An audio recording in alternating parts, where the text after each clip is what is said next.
So what we're here for today is a presentation on supporting research and meeting DMP, Data Management Plan requirements. Specifically, this session will be introducing the Alliance's Simplified Template and Rubric for data management plans, which is a streamlined version of the DMP format that I'm sure many of you are already familiar with to this point. Why don't we move to the land acknowledgement, James? So I'm speaking to you. I'm Alex Tiswood, by the way, from Calgary.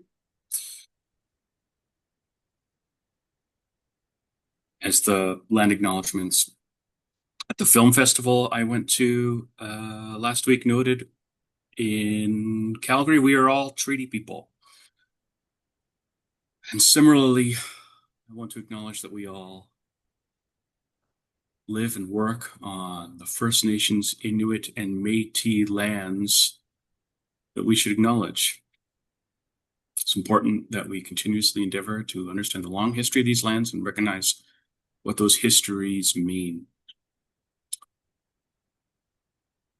We encourage you all to add your land acknowledgement in the chat, because this is a national event, of course. There will be different land acknowledgements from coast to coast to coast. So before handing over to James, I'll just mention that he's the Research Data Management Strategies Director at the University of Alberta, fellow Albertan. And most importantly, he's the longtime co-chair of DMPEG, the Data Management Plan Expert Group of the Digital Research Alliance, of which I've also been a member for a long time. So it's my pleasure to introduce this leader in our community, James Doiron. Great. Thanks very much, Alex, for the kind introduction. Everybody hearing me okay? I can't see anybody. Are you hearing me okay, Alex? Quite okay. Okay, perfect. Thank you. So welcome, everyone.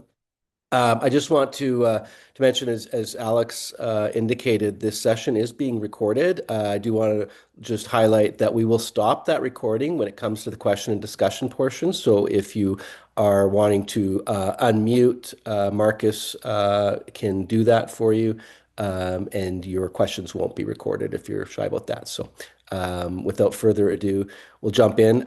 Thanks again for the introduction, for the land acknowledgement. I am a white colonial settler that is very fortunate to be able to live and work and have my life here on beautiful Treaty 6 territory.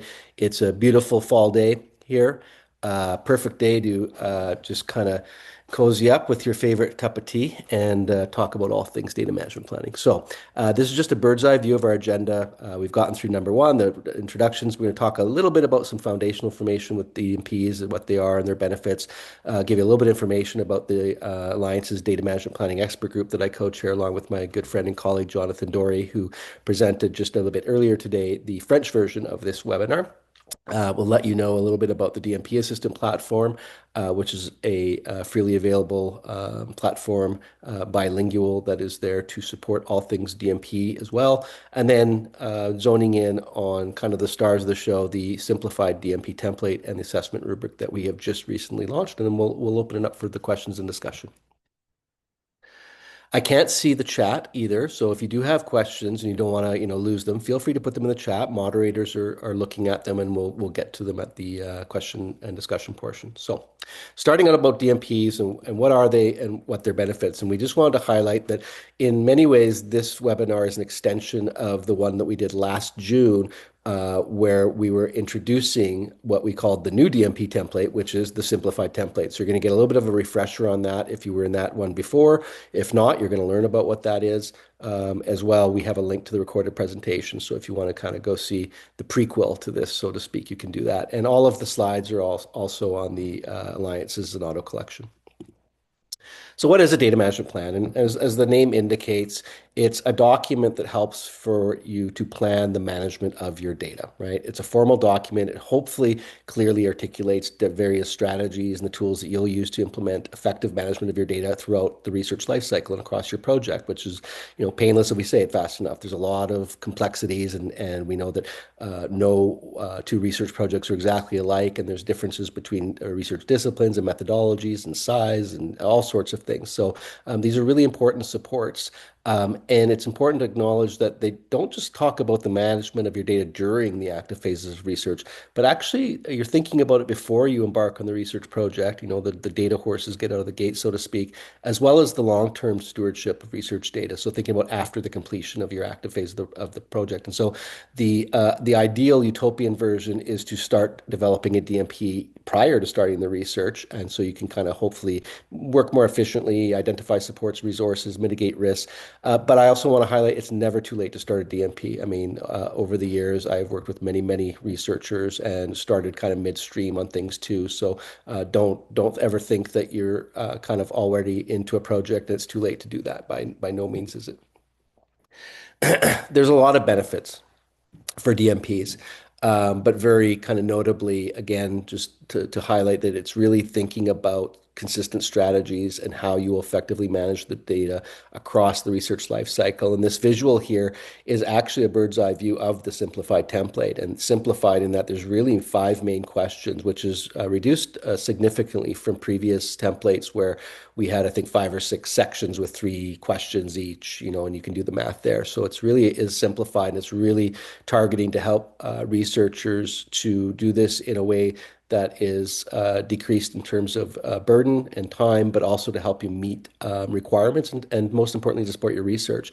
So you're thinking about those strategies across these areas like data collection, acquisition, and documentation, and where am I going to store and access and work with my data, and what am I doing with the data long term as well. Hopefully, it helps to identify both strengths and weaknesses if you have those. So maybe you've done similar research in the past. You have a new project. Maybe some things worked really well. If it's not broken, perhaps no need to fix it, and you can move that forward to support your existing projects and moving forward. But also maybe some things didn't work quite as well, and this is your opportunity to identify those things. It also helps to ask questions that you may not ask yourself, and you may not have all of the answers right at the start of trying to develop a DMP. That's okay. I've always long maintained that just asking the questions and starting to think about it is starting to manage your data. And it's okay to bookmark things and potentially reach out to expertise, whether that's across your institutions or organizations or beyond. And a lot of the things that support the long-term data stewardship around future reuse and preservation, sharing, repurposing of data, many of the opportunities to really support that are really early on in the research project, whether that's from, true organization of it and documentation, or and as an example in human participant research, getting informed consent and ethics approval, things like that. And really hopefully helping to reduce the overall cost of your research by increasing those efficiencies. So it's a little bit of front end investment for long-term dividends. And one of the costs that I measure, and I think it's actually the most valuable cost, is researchers' time. So if your time is, put in a little bit at the front end and it saves you having to deal with things midstream, down the road, running into roadblocks, you're trying to publish in a journal with data policies or meet funder requirement, things like that, it's well worth it. Just a little bit of, again, foundational info. This is likely not news to many, but if there's anyone that's not aware of or just needs a refresher, in 2021, the Tri-Agency, our main federal funders that span across the natural, social, and health sciences, released their inaugural RDM policy, so research data management, which was, again, looking to promote and support research excellence. And it really consisted of three pillars. So institutional strategies, where every institution, post-secondary institution, and research hospital in Canada eligible to administer tri-agency funds were to develop and publicly release RDM strategies. That has been done by, I think, the vast majority. There might be a couple of outliers still, but those boxes have been checked. And then the next two pillars around data management plans, which we're talking about today, and data deposit, and they're both implementable at the funding opportunity stage. So that is, you're applying for a specific grant, you look and there's a requirement around, say, data management plans, you need to submit one. That's the rules of that grant. And so we've seen the seal broken on the DMPs. We've seen funding opportunities come out across each of the Tri-agency organizations. The data deposit one is very much in process, and we anticipate likely in 2026 without having a firm date that we'll start to see those ones come down too. And so, yeah, there's a list there too that you can click on. You can see the current list of DMP requirements. That's both forensic as well as current ones, and that will continue to be added on. The DMP Expert Group, which operates under the Digital Research Alliance of Canada, is essentially a group of folks across Canadian post-secondary institutions and organizations that focus in and really volunteer time and capacity and efforts in helping to advance and support the national research data management ecosystem, and very specifically zoning in on DMPs. And sometimes it feels like we're working on discrete things, but they're all really interrelated. And so this is a nice just view of all the various expert groups that the Alliance has working under. And again, these are all folks that are coming across post-secondary institutions, organizations in Canada. There's quite a few of them. I've been on a few of them myself. I've been on the DMP expert group since its inception, going back to fall 2015, I believe, is when we started, so many years ago.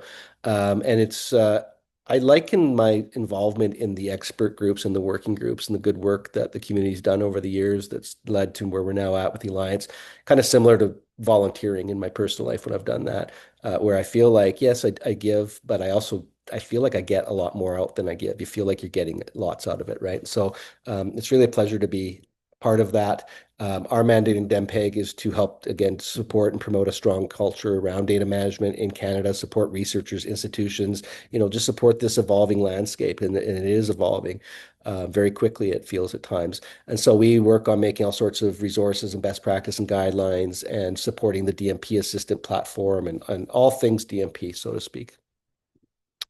We're a large expert group. We're one of, if not the largest, I believe. And very recently, over the summer, we had a call for new members. And so we're very happy to welcome 7 new members on there. Everyone that's currently on the expert group is represented here. And you can kind of see we've got a really good mix of folks. We try to diversify. We try to be representative. We want folks from various regions. We have both English and French language native speakers. We've got folks coming from different sizes of institutions and so forth. And so I think it's that richness and having so many perspectives coming in and working on things. And we all have, various roles locally in our institutions, and we're at different stages in the career and all those types of things. So it's really great to have that community to work with.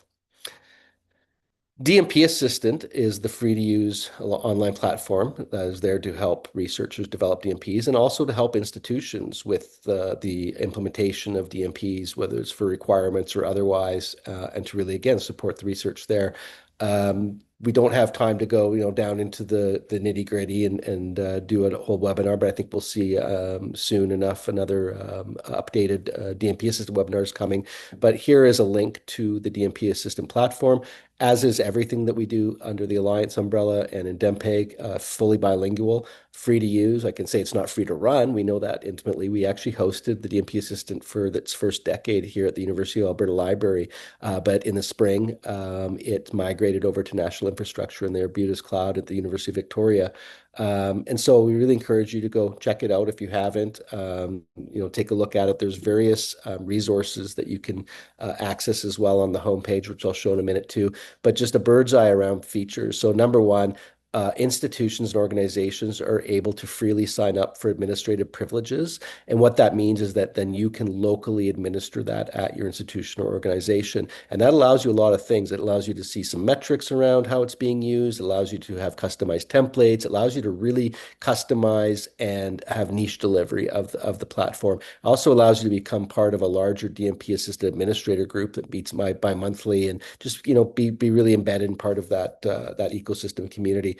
So really there to support cross-institutional research, again, freely available to end users, bilingual. It is endorsed by the Tri-agency. I'll just highlight the Tri-agency as at this time currently, and I don't ever anticipate it would happen, does not require folks to use the DMP Assistant. So if there's that funding call and has a DMP requirement, researchers have efficacy over, how they meet that requirement, but we always want them to be aware of, if here's a national platform with a template specifically there to help meet those requirements. I think most researchers are going to consider it and very likely use it. There's lots of different types of templates. We're going to talk about the simplified template. There's some discipline and methodologically specific ones in there as well.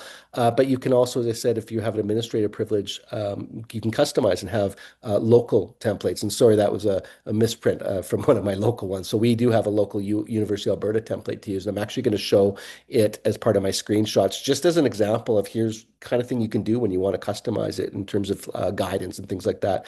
You can have multiple DMPs, just like you can be part of multiple research projects and have different designations in those projects. You can have many. I've yet to find the ceiling, and I've got quite a few, whether it's my own research or research I'm collaborating or investigating on, or just for teaching purposes and assisting others.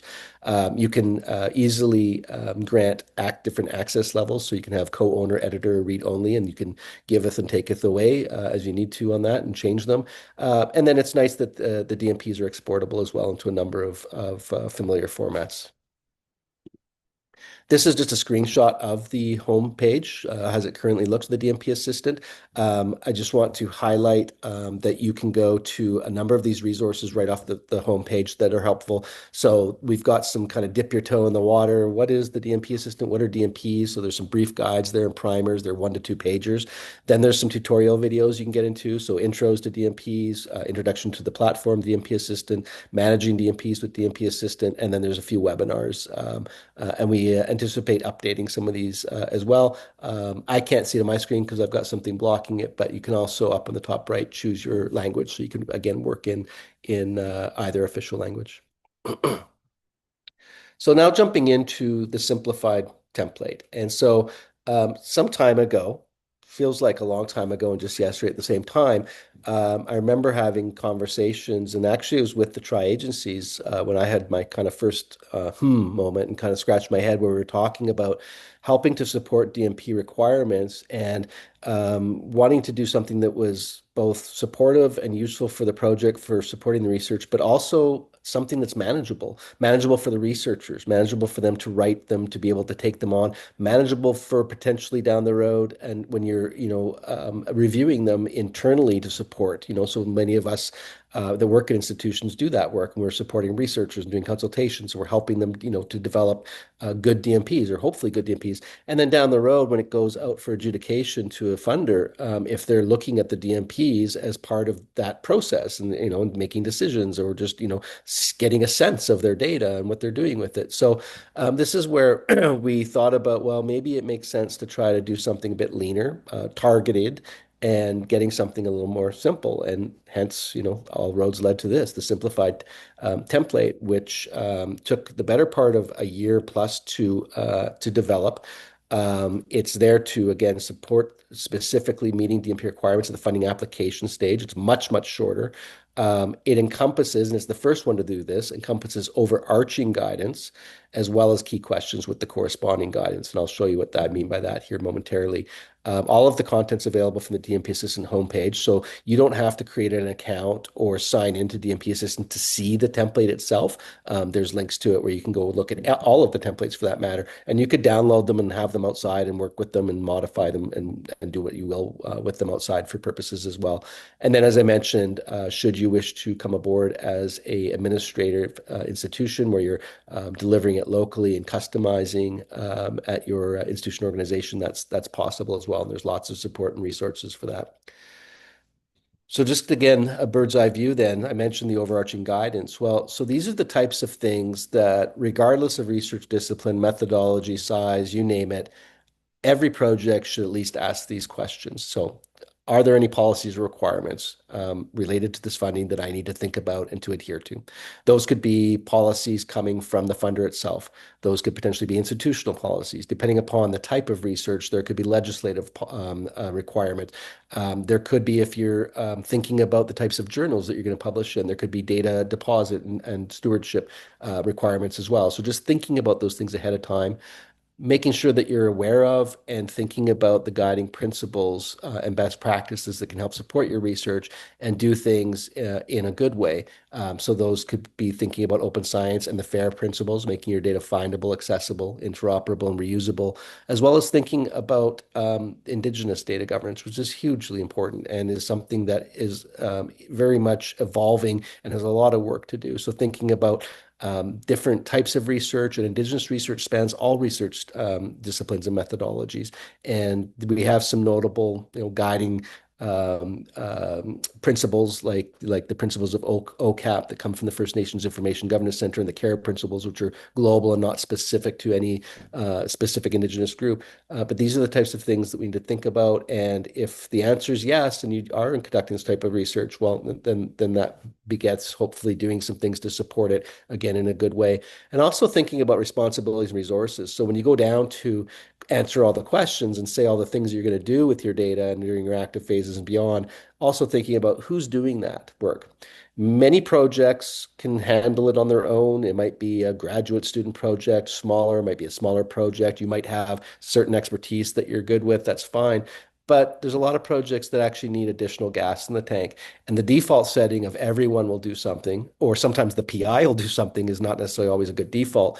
So again, it's just thinking about what it is and how can you best support the actual activities you're talking about. And then these are just the text reiteration of that previous visual where we talk about the various questions across ethical, legal, commercial issues, data collection, acquisition, metadata and documentation, data storage and access. So that's your active phases of research, not just how am I storing the data, but how am I accessing or working with it, which is really important when you're working cross-institutional, for instance, cross-sector. People need to get and access cross-border. And then thinking about the long-term data stewardship, which involves potentially depositing data for open discovery, appropriate access, and potential reuse. This is a screenshot of what the template looks like inside the platform. And this is actually what any of the templates would look like in terms of its visual. But I did want to show it to you here. And again, just for this demonstrative purposes, I am using the U Alberta customized version just to, again, demonstrate what you could do around customizing with the guidance. But each of the questions of those 5 questions in the simplified template starts with a root question. So what considerations we take into account with respect to ethical, legal, or commercial issues? There's your root question. Then we expand on it in this case, and I'm not going to do this for every question, you can all read, but here we go. Okay, well, what we really mean is describe any applicable ethical, legal, security, commercial considerations, and so forth, and then expanding. This could involve research with Indigenous communities and knowledges, human rights, legal and commercial considerations, partnerships or data, things with high levels of risk associated. You can see that there's a toolbar here. It's probably pretty familiar to most if you work in things like MS Office or Google Docs and so forth. Nothing, fancy, but very functional. And if you're like me, I use hyperlinks, bullets, tables, things like that all the time. So this is where you come in and you would be typing in your answers, saving it. DMPs are living documents, so you can always come back and update it. You don't have to answer all the questions. You can enter things, share it out with your collaborators, things like that, not a problem. Over here, we see the guidance, and this is where we've got some guidance coming from the University of Alberta. You can't see it all, but here, there's what the rest of it would look like. And this is where I really want to just highlight, this is what we did at U of A for this, where we've actually got links to very key areas pertaining to the questions and things that people might need to look into. They can contact the Research Data Management Unit in the library that I oversee, and we've got lots of folks in there that are helpful and have expertise in various things. You can contact our Research Ethics Office. Here's the link directly. Technology Transfer Services, which deals with agreements and intellectual property rights. Our Copyright Office, Safeguarding Research, Information Service and Technology, talking about data storage, and also making sure if you have to have kind of raise the bar around secure storage and how you meet some of those requirements. So lots and lots of things. And again, we can update this as an institution. We can make sure that it's always fresh. If things evolve, and they certainly do at our institution, then we can reflect that accordingly here as well. This is what the next one talks about: data collection. So what data will you collect or otherwise bring into your project in the plan? And so it's really pretty straightforward. It's just we want to get a description of the data and what that looks like. And really, you're talking about, what types of formats are the data coming in. Sometimes that is important for long-term stewardship around proprietary versus non-proprietary. formats, as well as thinking about the magnitude of the data, thinking about file versioning. So, it's one thing to have a few gigs, another thing may be to have a few terabytes. And then if you're thinking about file versioning as you process and quality assure the data, going from raw data to master data to analytic files and things like that. So these are all the types of things that we hope people are thinking about. And again, we've expanded on our guidance here at U of A. These slides will all be made available. So again, I'm not going to read it verbatim. You can look at what we've done. And we're very happy to share everything too out there with everyone if it's helpful for guiding. The next of the five questions is talking about metadata and documentation, which I used to think I was pretty good at, and then I moved into the library in 2016. So I'm not a librarian by trade. I wish I was some days because I'm surrounded by folks that are much smarter than me at things like metadata and documentation. And so I realized I was a generalist at best, but we've got a lot of expertise, as I know other institutions and organizations have as well. And so this is where you can do a reach out. We've got links to things in ours like around metadata standards. And I will say that much of the guidance here too is what you'll find out of the box in the simplified template, right? One of the benefits of having been one of the authors of the template was personally myself, I was pretty happy with it as well. So, but we did have the opportunity to just augment it a bit. And again, do things like this. If additional support's required, please contact data at U Alberta, right? We want them to know, we want to make it easy for them to get help. So I'm just going to, in interest of time, go past these next ones. But the next ones are data storage and access, and this has been a real moving target at U of A in the last 18 months or so. We're a Google institution, and we moved to that in about 2012, and apparently, go figure, free unlimited doesn't last forever. So we had to deal with reducing our Google capacities or how much data we were having and kind of find different ways. And so to do storage. And so there was a real moving target. And so this was actually a really important one for us and has been used considerably. And we've made sure we collaborate with our central areas for any of these questions, and in this one specifically with IST to make sure that we're reflecting things accurately and we're not misspeaking or pointing them to something that's not correct or saying something that's correct. We also want our researchers to know about various resources and infrastructures and services that are available to them beyond our institution. So as you can see up here, if you can see my number, or sorry, my arrow, the Digital Research Alliance of Canada's freely available rapid access service, which is essentially non-competitive cloud storage and access that comes with all sorts of bells and whistles, and you can do high performance computing and software and things like that. And then thinking about the long-term manageability and stewardship of data, and this is where it's new to many, certainly not to folks in the library world, and not everybody out there. And I'm really seeing a shift in this. I've been doing RDM for the better part of 20 years, and I'm really seeing it specific in the last 3, 4, 5 years. Folks thinking about this and thinking about open science or thinking about long-term retention and stewardship and not necessarily because of the sticks, but also the carrots. I mean, there's a lot of good things that come with open science. When you deposit your data and it gets minted with a digital object identifier, a persistent identifier, it comes with citations. You can get a better understanding of how your data is potentially being looked at, cited, and used down the road. These are really good things for all sorts of pragmatic reasons, going, through the tenure track process, for example, but also getting more funding when you can demonstrate the usefulness and the value of data and showing that's always a good thing. So we make sure we highlight here in our guidance again our Borealis Dataverse institutional research data repository, which Borealis is a national service based out of Scholars Portal at University of Toronto. And I think there's over 80 institutions and organizations now which are benefiting from that national service.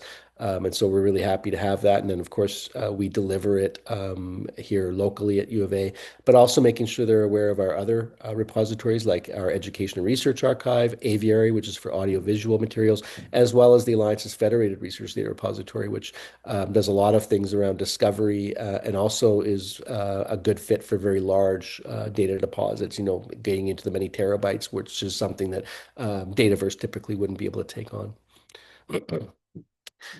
Now jumping into the rubric. So we released that template. simplified template last spring, not this spring, but the last spring before, so in 2024.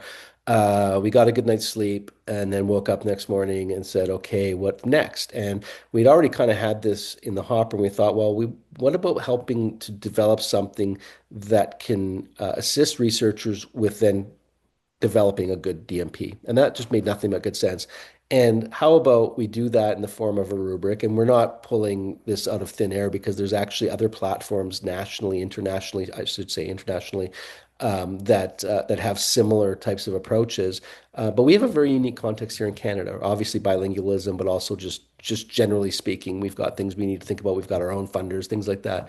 And so that's what we did. And we said, well, let's do it, and we'll standardize it up to that simplified template that we've just released that makes sense, as this is the one that we're really hoping folks will use in helping to meet DMP requirements. So here we are in very late June, just a few months ago.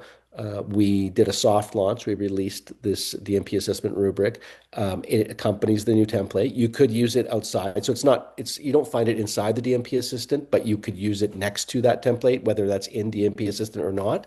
And then hopefully it's helping for folks to develop those good DMPs.